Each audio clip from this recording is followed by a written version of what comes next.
Ni hak kita nak makan ni. Apa dia nak makan ni? Pede, apa dia nak makan? Ni lala. Oh, lala. Ni Lala. Oh. Kampiong bukan. Jangan. Cili. Ha ni soto. Ni kita kenal ni soto. Ni soto sambal. Tu udang. Sambal soto. Ni udang sambal. Ni ikan bekok. Itu ikan gapo Bayu, ikan gapo ni? Ni. Haji. Ikan haji. Ni udah besar lah. Ni sayur lemak. Ni Roy. Itu apa ni? Ni apa gabon?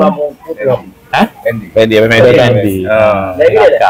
apa penting? Yo. Kita berada di Mok lah.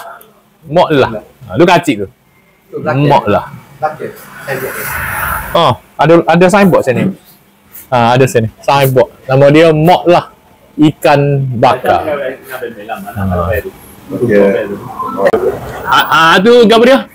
Mana tanda? Ini tanda. Dia ada tai lalak merah sini.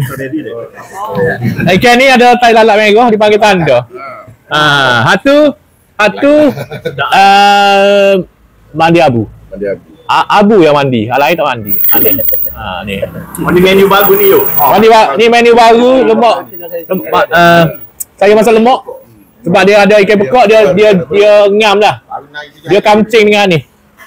Dia matching dengan ikan bekok dengan sayur masak lemak.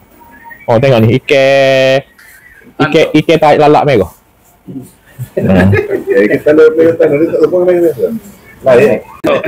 Ni udang metok.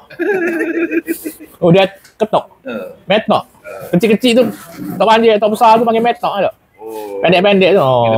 Kita tak aja makan ni. Buat apa? Tengok tu.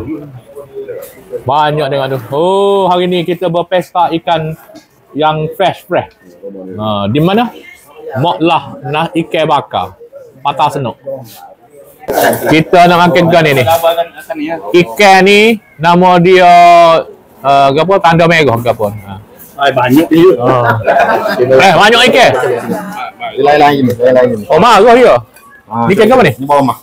Oh, bawah emas. Bawah emas ni juga manis. Ken. Ada. Ni.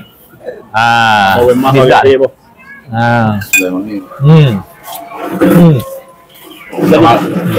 Sini mesti fresh. Ikan dia fresh.